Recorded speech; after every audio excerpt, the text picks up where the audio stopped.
ఓం నమ శివాయ.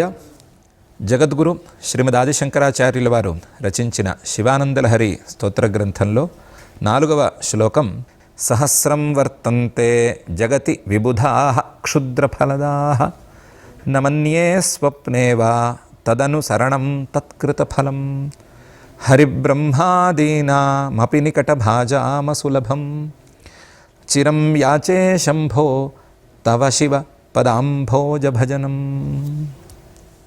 అనే శ్లోకం. గత 3వ శ్లోకంలో ఆచార్యుల వారు పరమేశ్వరుడు యొక్క తత్వాన్ని మనసులో ఉంచుకున్నట్లయితే పరమేశ్వరుడు యొక్క సగుణ నిర్గుణ రూపాలను ధ్యానం చేసుకోగలిగినట్లయితే తాత్కాలిక ఫలితాలు చిన్న ఫలితాలు మాత్రమే కాకుండా చివరి ఫలితం తత్వజ్ఞానం అనేటువంటి ఫలితం మోక్షం అనేటువంటి ఫలితం కూడా కలుగుతుంది అనే విషయాన్ని చెప్పారు. ఆ చెప్పినటువంటి అంశంలో శ్రద్ధ కలిగేందుకు పరమేశ్వరుడి తత్వం మీద భక్తి మరింత బాగా కుదిరేందుకు ఈ శ్లోకాన్ని ఆచార్యుల వారు ప్రారంభిస్తున్నారు. ఈ శ్లోకానికి అర్థాన్ని ఇలా తెలుసుకోవచ్చు మనం. సహస్రం వర్తంతే జగతి విబుధాః క్షుద్రఫలదాః. క్షుద్రఫలదాః స్వల్పమైనటువంటి ఫలితాలను ఇచ్చేటువంటి విబుధాః దేవతలు జగతి ఈ లోకంలో సహస్రం వర్తంతే 1000 మంది ఉన్నారు లేదా వేల సంఖ్యలో ఉన్నారు. కానీ నేను మాత్రం నమన్యే వాళ్ళందరినీ నేను అనుకోను, వాళ్ళందరినీ నేను ధ్యానించబోను. ఇలా స్వప్నేవా మెళకుగా ఉన్నప్పుడు మాత్రమే కాదు స్వప్నంలో కూడా వారిని ధ్యానించకుండా ఉండటానికి ప్రయత్నం చేస్తాను. నమన్యే స్వప్నేవా తదనుసరణం వారిని అనుసరించటం కానీ తత్కృతఫలం వారి ద్వారా వచ్చేటువంటి ఫలితాలను కానీ నేను భావించను, వాటి గురించి ఆలోచించను. నేను ఆలోచించేటువంటి తత్వం ఎలాంటిదంటే హరిబ్రహ్మాదీనామపి నికటభాజాం అసులభం. దగ్గరే ఉండేటువంటి వారు ఎవరు? హరి, విష్ణువు, బ్రహ్మ ఇలాంటి వారికే హరిబ్రహ్మాదీనామపి నికటభాజాం దగ్గరగా ఉండేవారికి కూడా అసులభం సులభంగా దక్కనటువంటి తత్వం అది. అలాంటి తత్వాన్ని పొందటానికి నేను ప్రయత్నం చేస్తాను. ఏంటా తత్వం అంటే శివతత్వం, పరమేశ్వరుడు యొక్క తత్వం. దాన్నే చిరం యాచే. చిరం చాలా కాలం పాటు స్థిరంగా నా మనసులో ఉండేటట్లుగా నేను వేడుకుంటున్నాను. చిరం యాచే ఏమిటది? శంభో సుఖాన్ని కలిగించేటువంటి ఓ పరమేశ్వరుడా, శం మంగళాన్ని కలిగించేటువంటి ఓ పరమేశ్వరుడా, శివ తవ పదాంభోజయుగలం. నీ యొక్క పాదార విందాలు 2 ఉన్నాయి కదా, ఆ పాదార విందాలను భజించటం, ఆ పాదార విందాలను సేవించటం, ఆ పాదార విందాలను ఉంచుకోవటం, మనసులో ఉంచుకోవటం అనేదాన్నే నేను కోరుకుంటున్నాను అని ఈ శ్లోకంలో ఆచార్యుల వారు అంటున్నారు. తన నోటితో చెప్తున్నట్లుగా నమన్యే స్వప్నేవా అనేటువంటి మాటను వాడుతూ అందరి నోళ్లలోనూ అందరి మనసులలోనూ ఇదే భావం రావాలి అనేటువంటి తీరును చూపిస్తున్నారు. మానవుల యొక్క సహజ స్వభావం ఏది ఉత్తమమో అది నాకు కావాలి అనేటువంటి స్వభావం. అయితే ఏది మంచిదో దాన్ని నిర్ణయించుకునేటువంటి శక్తి కొంచెం తక్కువ ఉంది అనే చెప్పుకోవాలి. కానీ ఏది మంచిదో అది నాకు కావాలి అనేటువంటి భావం మాత్రం పర్వాలేదు, మంచి భావమే. కాకపోతే ఈ మానవుడు ఉత్తమాన్ని లేదా మంచిని ఎంచుకునేటువంటి ప్రయత్నం చక్కగా చేసుకోవాలి. ఉత్తమం అనే మాట ఎందుకు? ఉత్తమోత్తమాన్ని ఎంపిక చేసుకునేటువంటి ప్రయత్నం మానవుడు చేసుకోవాలి. ఆ ఉత్తమోత్తమైనటువంటి తత్వాన్ని గనక ఎంపిక చేసుకుని ఆ తత్వం మీద దృష్టి పెట్టినట్లయితే ఆ తత్వాన్ని తెలుసుకోవటం, తత్వాన్ని మనసులో ఉంచుకోవటం, స్థిరంగా ఉంచుకోవటం, మిగతా వాటన్నిటినీ బయటికి తోసేయటం అనేటువంటి ప్రక్రియ గనక జరిగినట్లయితే ఉత్తమోత్తమైనటువంటి ఫలితం అందుతుంది. అసలు ఉత్తమోత్తమైన తత్వం అనే దానికి అర్థం ఏమిటి అంటే ఉత్తమోత్తమైనటువంటి ఫలితాలను అందించేది. ఉత్తమోత్తమైనటువంటి ఫలితమే కావాలి అని అనుకుంటే సామాన్యమైన ఫలితాలు అక్కర్లేదు అని అనుకుని తీరాలి. సామాన్యమైన ఫలితాలు అక్కర్లేదు, చిన్న చిన్న ఫలితాలు అక్కర్లేదు అని అనుకుంటే ఆ చిన్న చిన్న ఫలితాలను ఇచ్చేవారు కూడా, ఆ ఇచ్చేటువంటి రూపాలు కూడా అక్కర్లేదు అని అనుకుని తీరాలి. కాబట్టి క్షుద్రఫలదాః విబుధాః, చిన్న ఫలితాలను ఇచ్చేవారు ఎవరైనా ఉంటే వారు దేవతలే అయినా సరే వారు వేల కొద్దీ ఉన్నా సరే సహస్రం వర్తంతే జగతి విబుధా క్షుద్రఫలదా అని ఉన్నప్పటికీ నమన్యే, నాకు ఆ ఫలితాలు అక్కర్లేదు, ఆ ఫలితాలను ఇచ్చేటువంటి చిన్న చిన్న రూపాలు కూడా అక్కర్లేదు. నమన్యే ఇలాగా స్వప్నేవా, వాళ్ళని కలలో కూడా నేను కోరుకోను. వారు ఇచ్చేటువంటి ఫలితాలు వద్దు, వారి యొక్క ధ్యానాలు ఇవన్నీ కూడా వద్దు, చిన్న ఫలితాలు నాకు వద్దు. కాబట్టి ఉత్తమోత్తమైనటువంటి ఫలితమే నాకు కావాలి. కాబట్టి వీరి మీద దృష్టి నాకొద్దు. నమన్యే స్వప్నేవా తదనుసరణం తత్కృత ఫలం. వారిని అనుసరించటం కానీ, వారిని ఏదో పూజించుకోవటం కానీ, వారి ద్వారా ఏదో ఫలితాలను పొందటం కానీ ఇవేవీ నాకొద్దు. నమన్యే స్వప్నేవా తదనుసరణం తత్కృత ఫలం. నాకు ఎలాంటి తత్వం కావాలి అంటే హరిబ్రహ్మాదీనామపి నికటభాజాం అసులభం. దగ్గరగా ఉన్నప్పటికీ అందుకోలేనటువంటి తత్వం ఉంది కదా, సామాన్య మానవులకే కాదు, హరిబ్రహ్మాదీనాం, హరికి బ్రహ్మకి అలాంటి వారికే సులభంగా అందనటువంటి ఆ పరమేశ్వర తత్వం ఉంది కదా, ఆ పరమేశ్వరతత్వమే నాకు కావాలి, ఆ పరమాత్మతత్వమే నాకు కావాలి, ఆ పరమాత్మతత్వం ద్వారా ఉనగూరేటువంటి ఉత్తమోత్తమైన ఫలితమే నాకు కావాలి అని నేను అనుకుంటున్నాను అని అనుకోవాలి. హరిబ్రహ్మాదీనామపి నికటభాజాం అసులభం చిరం యాచే శంభో తవ శివ పదాంభోజ భజనం. చిరం దీర్ఘకాలం పాటు, సుదీర్ఘకాలం పాటు నా మనసులో వేరే ఏ భావన లేకుండా ఈ భావనే ఉండిపోవాలి. దీర్ఘకాలం పాటు ఆ శంభువు అంటే మానవులందరికీ, జీవులందరికీ సుఖాన్ని కలిగించేటువంటి ఆనంద స్వరూపుడు, జీవులందరికీ మంగళాలను కలిగించేటువంటి స్వరూపుడు, ఆయన యొక్క స్వరూపం నా మనసులో ఉండాలి. శివమైనటువంటి తత్వం నా మనసులో ఉండాలి. ఆ శివమైనటువంటి పదాంభోజాలు లేదా మంగళకరమైనటువంటి ఆ పరమేశ్వరుడి యొక్క పాదాలు నా మనసులో ఉండాలి.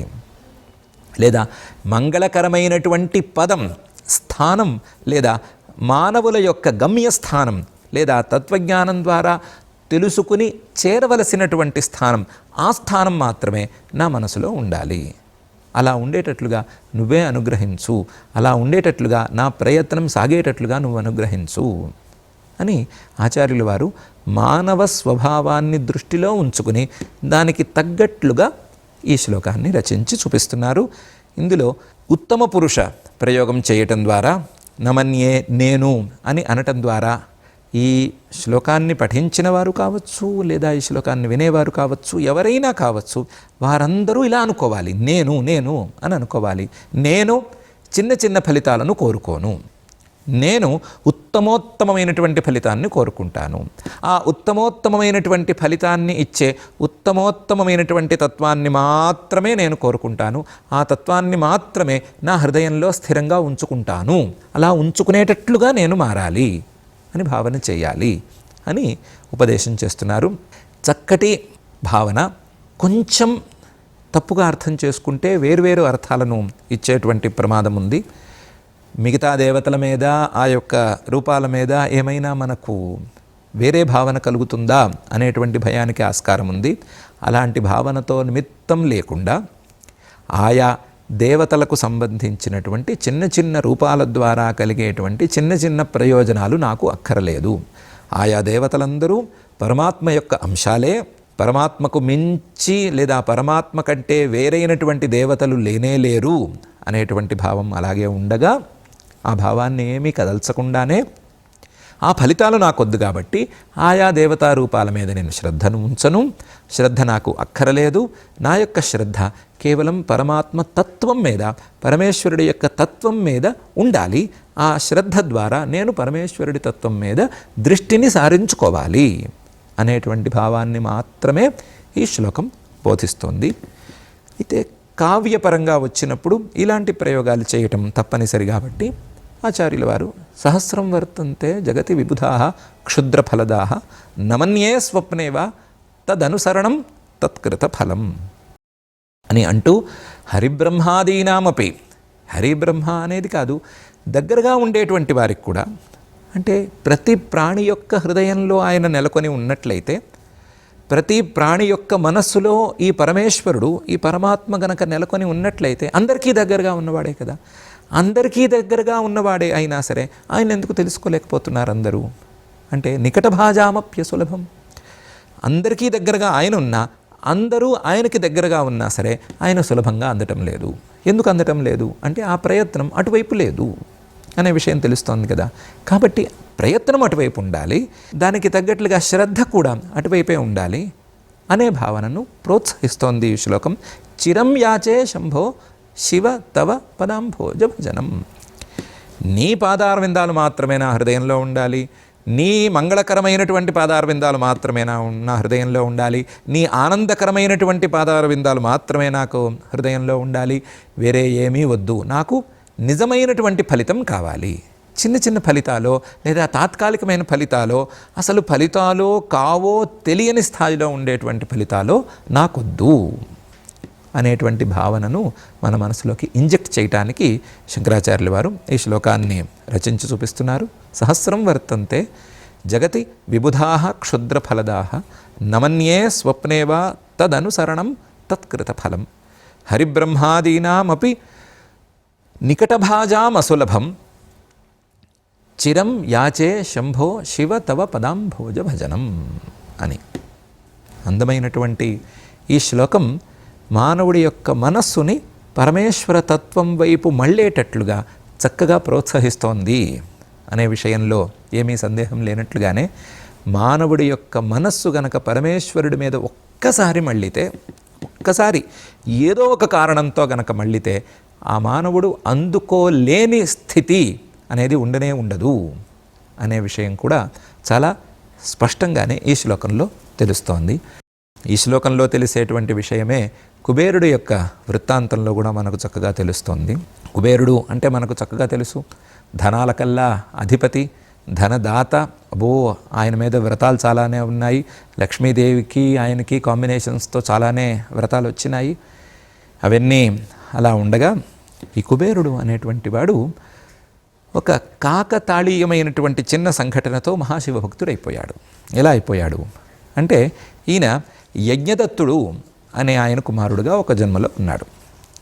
పేరుకి ఆ జన్మలో అతనికి గుణనిధి అనే పేరుంది. గుణనిధి అనే పేరుంది కానీ ఏమాత్రం సద్గుణాలు ఈయనకు లేవు. ఉన్నవన్నీ దుర్గుణాలే. ఎన్ని దుర్గుణాలు అంటే చివరికి తండ్రి కూడా ఈయన దుర్గుణాలను భరించలేక ఇంట్లోంచి వెలివేసేశాడు, ఇంట్లోంచి బహిష్కరించి బయటికి పంపించేసేసాడు. అలాంటి స్థితిలో ఈ గుణనిధి గారు ఎక్కడ లేని తప్పులు చేసి పొట్ట నింపుకోవడానికి ప్రయత్నాన్ని ప్రారంభించాడు. దొంగతనాలు అయితే చాలా సులభంగా మొదలైపోయినాయి. ఆ దొంగతనాలు చిన్న చిన్న చిల్లర దొంగతనాలు దాటిపోయి పెద్ద దొంగతనాల దాకా వచ్చేసినాయి.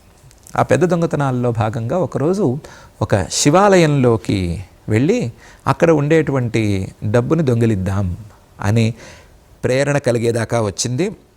శివాలయంలోకి ఎంటర్ అయ్యాడు ఈయన గుణనిధి గారు. అది రాత్రిపూట కాబట్టి, దొంగతనానికి వీలైన వేళ కాబట్టి రాత్రి. ఆ రాత్రిపూట చీకటిగా ఉంది, ఏమీ కనిపించటం లేదు.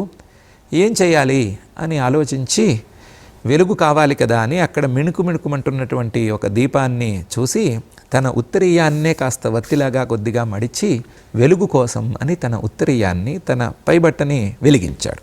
వెలిగించేసరికి చక్కగా మంట వచ్చింది. మంటతో మొత్తం ప్రకాశం, వెలుగు వచ్చింది. ఆ వెలుగులో అన్నీ కనిపించినాయి అని నేను సంతోషపడే లోపల ఈ వెలుగు బయట ఉండేటువంటి రక్షకులు కూడా కనిపించేసేసింది. వారు పరిగెత్తుకుంటూ వచ్చారు, వచ్చి ఇన్ని పట్టేసుకున్నారు. సహజంగానే దొంగ దొరికాడు అంటే ఇంకేం చెప్పనక్కర్లేదు కదా. ఆ దొంగను తీసుకెళ్ళి ఎక్కడో రాజుగారి దగ్గర ప్రవేశపెట్టారు. ఆ రాజుగారు ఈ దొంగ యొక్క చిట్టా అంతా విప్పేసరికి ఈ దొంగకి చిన్నా చితకా శిక్షలేస్తే లాభం లేదు, మరణశిక్షే సరి అయినది అని చెప్పి మరణశిక్ష విధించేసేసారు అప్పటికి. అంటే ఆయన అప్పటికి చేసిన పనులు చాలానే ఉన్నాయి, అవన్నీ బయటపడ్డాయి. ఒక చిన్న దొంగతనంతో తీగలాగితే డొంక కదిలినట్లుగా అన్నీ బయటపడ్డాయి. ఆ బయటపడినటువంటి వాటికి అన్నిటికీ కలిపి మరణశిక్ష వేసేశారు. వేసినవాడు, మరణశిక్షను పొందినవాడు నరకానికో దీనికో వెళ్ళాలి కదా, వెళ్ళలేదు. శివాలయంలో గర్భగృహంలో దీపాన్ని అంటే వెలుగుని పంచినందుకు, అది కూడా క్షణకాలం వెలుగుని ఉంచినందుకు ఫలితంగా వచ్చే జన్మలో ఒక మహారాజు అయి పుట్టాడు. కళింగ దేశానికి దముడు అనే పేరుతో మహారాజుగా పుట్టాడు. పుట్టినవాడికి ఆశ్చర్యకరంగా గత జన్మలో జరిగినటువంటి ఈ సంఘటన గుర్తుంది. జనరల్గా గుర్తు అసలు ఉండటమే కష్టము. పాతవన్నీ మర్చిపోతూ ఉండేటువంటి మనుషులకి గత జన్మలో జరిగింది గుర్తు ఉండటం అనేది దాదాపు అసంభవం. అలాంటి అసంభవ స్థితిలో ఉండే గత జన్మ తాలూకు జ్ఞాపకాలు ఈయనకొచ్చినాయి. ఏమొచ్చింది? శివాలయంలో దీపం వెలిగించినందుకు, శివాలయంలో వెలుగు కాసేపు పంచినందుకు, లోపల సంకల్పానికి కావలసిన అసలు కారణం వేరుగా ఉన్నప్పటికీ వెలుగు పంచినందుకు ఫలితం మహారాజుగా పుట్టడం అని అయితే, శివాలయంలో భక్తిగా దీపం పెడితే నా పరిస్థితి ఎట్లా ఉండాలి, శివాలయంలో భక్తిగా సేవలు చేస్తే నా పరిస్థితి ఎట్లా ఉండాలి అని ఆలోచింపజేసేటట్లుగా ఆయనకు గత జన్మ స్మృతి వచ్చేసింది. ఆ స్మృతితో ఆయన ఏం చేశాడు? రాజ్యంలో అందరూ శివభక్తులు కావాలి అని ఒక ధర్మశాసనం చేశాడు. రాజుకి ధార్మికంగా ఇలాంటి శాసనాలు చేసేటువంటి అధికారం ఉంది. ఈ రాజ్యంలో అందరూ నాస్తికులైపోవాలి అని చెప్పే అధికారం లేదు. కానీ ఈ రాజ్యంలో అందరూ వేద ధర్మాన్ని పాటించాలి, శివభక్తులు కావాలి, విష్ణు భక్తులు కావాలి, దేవి భక్తులు కావాలి, ఆయా దేవతలను ఎవరు ఏ దేవతా రూపాన్ని ఇష్టపడతారో ఆ దేవతా భక్తులు కావాలి, వారికి సేవలు చేసుకోవాలి అని శాసనం చేసుకోవచ్చు. ప్రజలను మంచి దారిలో ప్రోత్సహించుకోవచ్చు. అందుకని శివాలయాల్లో అందరూ విరివిగా దీపాలు పెట్టాలి అని, శివ పూజలు చేసుకోవాలి అని, శివ సేవలు చేయాలి అని, దేవాలయాలన్నీ చక్కగా ఉండాలి అని, వాటి ఆస్తుల్ని ఎవరూ తినకూడదని, అన్యాక్రాంతాలు చేయకూడదని, ఇలా రకరకాల శాసనాలు చేశాడు. చేసి శివభక్తిని కాస్తంత ప్రజలలో పెంచే ప్రయత్నం చేశాడు. ఆ ప్రయత్నానికి ఫలితంగా ఈ దమ్ముడుగా పుట్టినటువంటి ఈ మహారాజు గారు ఈ జన్మ తర్వాత అలకాపురికి, బాగా సంపద ఉండేటువంటి ఒక నగరానికి రాజుగా మరో జన్మలో పుట్టాడు. ఆ జన్మలో కూడా ఈ 2 జన్మల జ్ఞాపకాలు ఉన్నాయి ఆయనకి. ఉన్నాయి కాబట్టి మరింత శ్రద్ధగా ఆయన శివభక్తిని తను పెంచుకుంటూ తన చుట్టుపక్కల వారికి కూడా పెంచేటువంటి ప్రయత్నం చేశాడు. దానికి ఫలితంగా ఆయన పులస్త్య మహర్షి గారికి విశ్రవసుడు అనే ఒక కుమారుడు ఉంటే ఆ విశ్రవసుడికి కుమారుడుగా పుట్టాడు. ఈయనకి వైశ్రవణ అని ఇంకో పేరు కూడా ఉంది. ఆ జన్మలో ఆయనకి ఈ శివభక్తి పెరిగి పెరిగి అక్యుములేట్ అయినటువంటి శివభక్తి అంతా ఒక సమూహంగా చేరి ఎట్లాగైనా సరే ఈ జన్మలో పరమేశ్వరుడి యొక్క అనుగ్రహాన్ని సాధించాల్సిందే. పరమేశ్వరుడి యొక్క అనుగ్రహం చిన్న చిన్న రూపాల్లో రావటం, మహారాజుగా పుట్టడం, ఏదో సంపదలు చేకూరటం ఇలాంటి పరిస్థితుల్లో కాదు. నిరంతరం పరమేశ్వరుడితో ఉండేటువంటి లేదా పరమేశ్వరుడు మనతో ఉండేటువంటి పరిస్థితిని మనం సాధించవలసిందే అనే సంకల్పం పుట్టేంతగా పెరిగింది. ఆ సంకల్పంలో భాగంగా ఆయన ఏం చేశాడంటే తండ్రి గారి దగ్గర అనుమతి తీసుకుని కాశీకి వెళ్ళిపోయాడు. కాశీ క్షేత్రానికి వెళ్ళిపోయి అక్కడ ఉగ్రమైన తపస్సు చేశాడు. చాలా ఉగ్రమైన తపస్సు చేశాడు. చేయగా చేయగా చేయగా చేయగా ఒకరోజు పరమేశ్వరుడు పార్వతీ అమ్మవారితో సహా ప్రత్యక్షమయ్యాడు. ఈయన మనకి కథలో ఉండేటువంటి గుణనిధి గారు కానీ లేకపోతే కుబేరుడు కానీ, భవిష్యత్తులో కుబేరుడుగా అవ్వబోయేటువంటి ఈయన కానీ ఆ పరమేశ్వరుడు యొక్క వెలుగుని చూడలేకపోయాడు.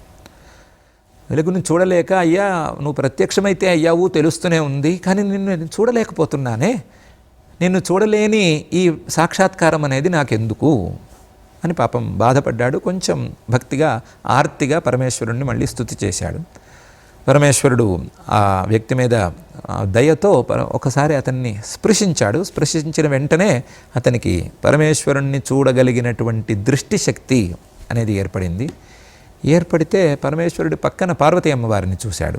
చూసి పరమేశ్వరుడి పక్కలో నేనుందామనుకున్నాను, పరమేశ్వరుడితో కూడా నేనుందామని అనుకున్నాను, ఈవిడెవరు, ఈవిడుంది ఇక్కడ అని ఒక్కసారి ఆశ్చర్యంగాను, ఒక రకమైన క్రూరంగాను, ఒక రకమైన అసూయతోనూ, భక్తిభావంతో కలిసినటువంటి భావనతో చూశాడు. చూడంగానే ఆయనకి ఎడం కంటితోనే ఏదో చూసినట్టున్నాడు. ఆ కన్ను పగిలి కూడా పోయిందిట. అంత భావావేశంతో చూశాడు.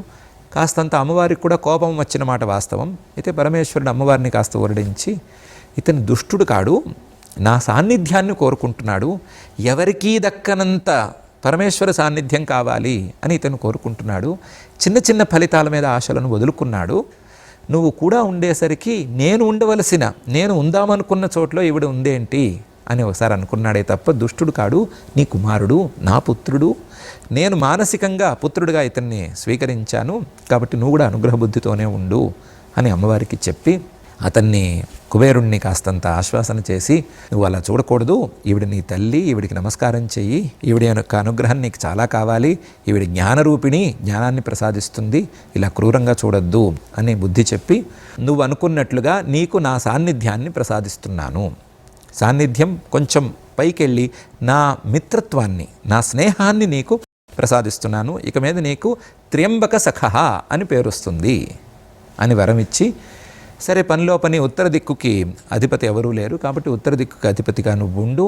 అలాగే చాలా ఈ యక్షగణాలు, అలాగే కిన్నర గణాలు, కింపురుష గణాలు, గుహ్యక గణాలు అని కొన్ని దేవతా గణాలు ఉన్నాయి. వాటికి నాయకుడు లేక అవన్నీ ఇబ్బంది పడుతున్నాయి. వాటికి నాయకుడుగా నువ్వు ఉండు. ఇది తాత్కాలిక చిన్న ఫలితము. నా యొక్క స్నేహం అనేది నీ యొక్క శాశ్వతమైన ఫలితము.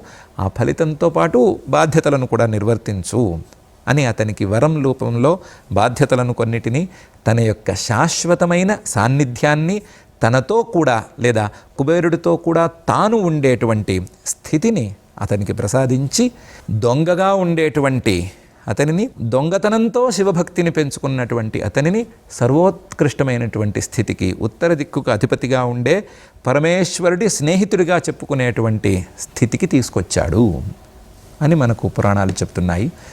ఇలాంటి అవకాశం కుబేరుడికే ఎందుకు దక్కాలి? కుబేరుడికి మాత్రమే ఎందుకు ఉండాలి? ప్రతి మానవుడికి ఇలాంటి అవకాశం ఉండాలి. ఇలాంటి అవకాశం ప్రతి మానవుడికి తప్పనిసరిగా ఉంది. చేయవలసిందల్లా కుబేరుడిలాగా మిగతా విషయాల మీద ఆశలను విడిచిపెట్టుకుని పరమేశ్వర తత్వం మీద శ్రద్ధను కలిగి ఉండటమే అనే విషయాన్ని ఆచార్యులు వారు ఈ శ్లోకంలో చక్కగా చెప్తున్నారు. వేరే ఫలితాలొద్దు, ఆ ఫలితాలను ఇచ్చే దేవతలు మనకొద్దు, మనకు శాశ్వతమైన ఫలితం ఇచ్చేటువంటి పరమేశ్వరుడే కావాలి. ఆ పరమేశ్వరుడి తత్వం మీదే మన మనస్సు నిలవాలి అనేటువంటి భావన ప్రతి ఒక్కరూ మనం చేసుకోవాలి అనే విషయాన్ని బోధిస్తున్నారు. ఆచార్యుల వారు చెప్పే అంశంలో చాలా లాజిక్ ఉంది కాబట్టి చిన్న చిన్న ఫలితాలు మనకెందుకు, పెద్ద ఫలితమే మనము అందుకుందాము. ఆ పెద్ద ఫలితానికి వీలుగా ఉత్తమోత్తమైనటువంటి ఆ పరమాత్మ తత్వాన్ని, ఆ పరమేశ్వర తత్వాన్ని మనసులో నిలుపుకునేందుకు, మనసులో నింపుకునేందుకు మనం కూడా ప్రయత్నం ప్రారంభించుకుని ఆ ప్రయత్నాన్ని సఫలం చేసుకుందాము. ఓం నమః శివాయ.